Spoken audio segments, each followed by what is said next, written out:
For many people, Christmas is a time of giving, a time where you slow down and you spend time with your loved ones, a time of eating, a time of drinking, or in some people's cases, lying to each other and sending them objects that make them paranoid about why another human being would send them something like this. And this is my story about how I got roped into my first wargaming Secret Santa. Ladies and gentlemen, my name is Elston. Welcome to my channel, Elstonation.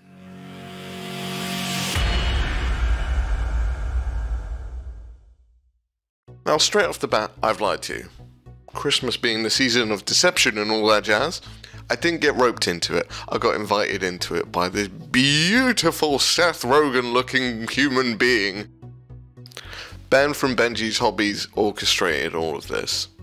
As far as I'm aware, if the others were involved, I apologise. It wasn't just Ben, it was you.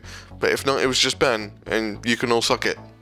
There's going to be a few different little celebrities in this video, so links to all their channels will be below, so if you want to go check them out, I encourage you to do so because they're all amazing. So there's a bunch of other YouTubers here. This guy, this guy, this guy, this guy,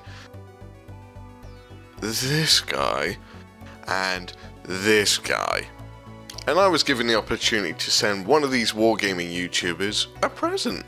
So if people are not aware how Secret Santa works, you send someone a present, you don't tell them who it is, and hopefully, the way it should work is someone sends you a present. And you're not supposed to tell each other. Although, wait and see how this one ends. So the limit was £20 and you also had to send them a pot of paint as well. Now, I don't know some of these YouTubers that well, so I was really hoping I was going to get someone I knew at least something about, so that I could send them something either meaningful or funny or something like that. Now, you would like to think I would spill the beans on that, but I'm not going to. I don't know if the other guys are going to spill the beans on who they got. Anyway, I will encourage you to go watch the other videos because then you might be able to figure out who sent who what. But carry on watching the video because I have a pretty good idea of who I got. Wait and see. Carry on watching. But for everyone else, go watch their videos. Hopefully they've done an amazing job. If not, I apologise for wasting your time. Needless to say, mine arrived, and here's an unboxing video for you. Well, wait, it's not one of those normal unboxings, this one's good. I feel like a presenter because I've actually got a mic here. I apologise if it's echoey, this is the new man cave. As you can see, we're still in construction. However, this video is something quite special. I got a package, and I waited, because I thought we were all doing a live stream. And we're all going to open them together. And it turns out we're not. So I'm massively behind. And I got to put this video out next week. I've got to unbox this thing, paint it, and get it ready, and get a video out for next week. Also, I'm in the middle of building a new man cave. So great timing. Let's have a look and see what I got. So I already have an idea of who sent this just by where it's come from. So thank you, Secret Santa. Right.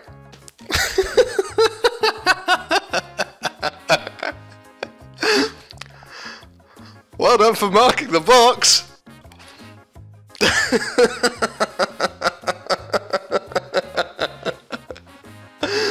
Oh, well that gave that away. You'll have to excuse me, I'm going to put the microphone down for this. Thank you, R.M. Elson Matkin.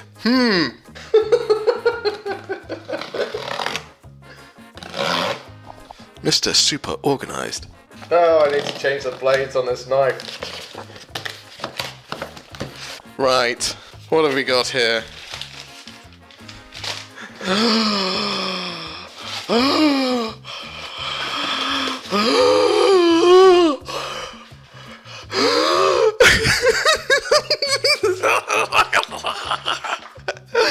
a Yoda!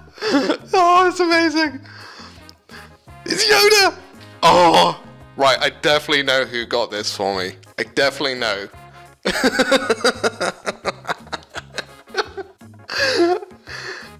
Too obvious. Too obvious. I'll see you at the finish line. Oh, wait. I've got paint. Oh. Oh.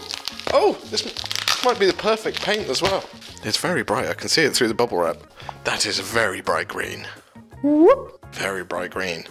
Which will work perfectly for my Yoda. excited I am.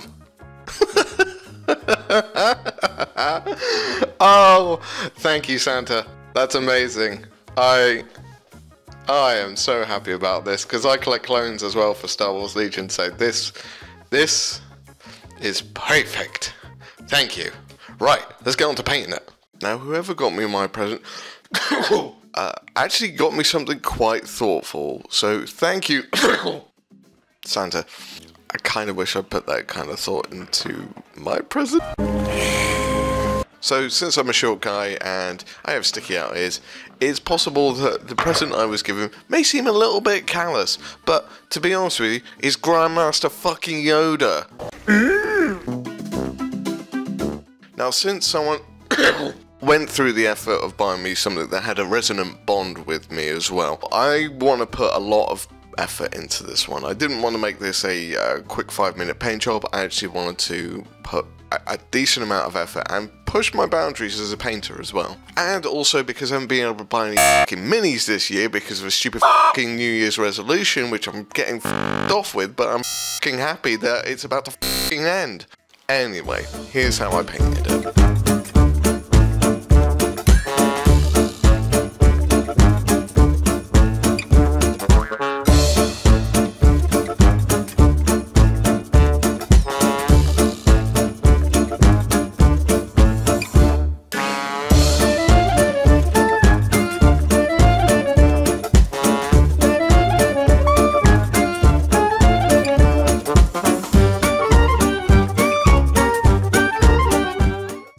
See? Easy, right? Only kidding. Now, this isn't going to be a painting tutorial. There are other YouTubers on the internet which can show you much better ways of painting this model and in far more detail than I can. However, I'll give you a rough guide to what I did here. Now, for anyone that is OCD and following along, I primed the model in Stynylrez black primer through an airbrush, and then I did a zenithal highlight with white ink. You'll be happy to know that's the only point in this video where I actually use an airbrush, so you could easily do this with a rattle can or spray can. Then it was onto the paint and I didn't use an airbrush, so you can all sleep easy tonight. I wanted to keep the clothing natural looking colours and texture. Yoda wears a standard Jedi cloak as far as I can understand, and brown pyjamas underneath. Argue what you will about Jedis, but they do look like they're wearing comfy clothes. I mean, it's like they went through the pandemic, got used to working from home, then got told to go back into the office, and we're like, you know what, fuck it, I like pyjamas, I'm gonna carry on wearing these. So I wanted to keep the browns relatively muted for my green PJ wearing ninja swordmaster Santa's little helper, and by painting visible lines rather than trying to do a wet blend, it added a sense of texture to his robes, so that's why they're not just silky smooth.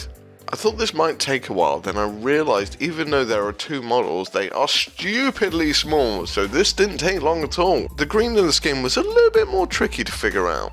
Yoda's appearance has one main element of contrast, and that's the brown robes to the green skin, but that's about it when it comes to our little green Grandmaster. Tongue twisters, to say the least.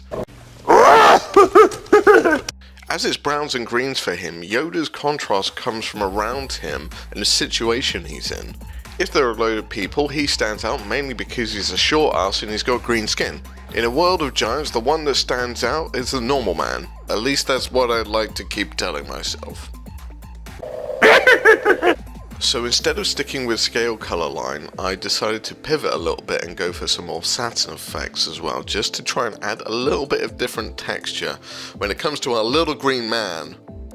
But to do this, we need the super zoomy specs. Because Yoda is so freaking tiny, aka half the size of my thumb here, I needed a hand. Again, this isn't a tutorial, but I'll show you little bits and bobs of how I came about it. This is more my journey into my Secret Santa present. So don't get arsey about why I haven't exactly told you how I painted this thing, okay? What the actual shit? The next part is the most iconic part, and I really had to think about it, and that's the lightsaber. Now, lightsabers are incredibly difficult to replicate, as when you see them on the shows or movies, the lightest part is in the center and the colored glow emanates from the edges.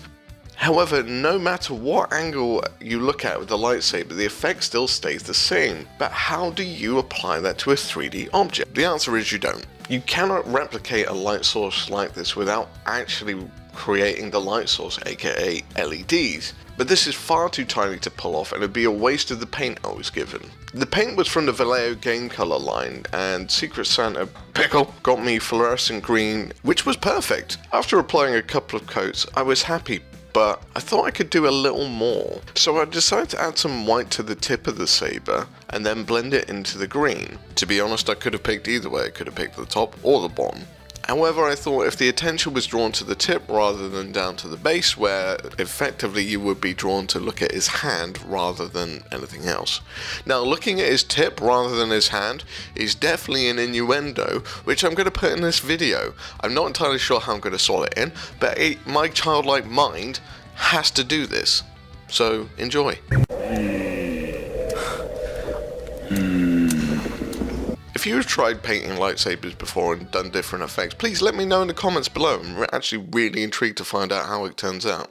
After adding some slight OSL glazing, it was time to move on to the base, and this was quite simple. This was just AK Interactive's Muddy Ground, and then some dry brushing with an off-white.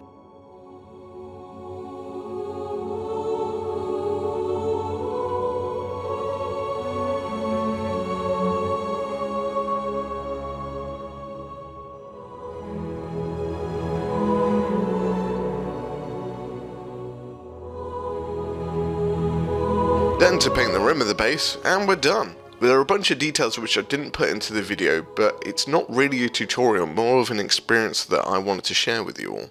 As I write the script for this video and reflect on the painting of this model, I remember feeling very calm and zen about painting these models. It may be that these were the first models I received in a long time without having to trade for. Or the fact for once I wasn't painting hundreds of models, so I didn't have to turn on the mechanical brain to optimize the painting process. It could also be this was the first model I painted in the new studio, and with all my preparations and stress and planning, that I finally got an area dedicated to my hobby, where I won't disturb my partner with airbrushing, talking, or watching videos early in the morning, somewhere I have enough room to have my friends over to play games in a warm environment, somewhere there is enough space to display some of my armies, somewhere with a workshop area large enough to accommodate my grand schemes and allow me to work on large projects comfortably. So really, these two models are the dawning of a new era for me, and I will remember them fondly as I transition from one stage of life into the next. What do you guys think? What do you think, Yoda? Thanks. I mean, I went through all of that effort and your response is... Don't look at me like that. Just because you're a Jedi doesn't give you an excuse to not have manners. Where the fuck are you going? Run! Come back here, you weird talking Santa's little helper. And fuck off, seagulls. I'll catch you all next time.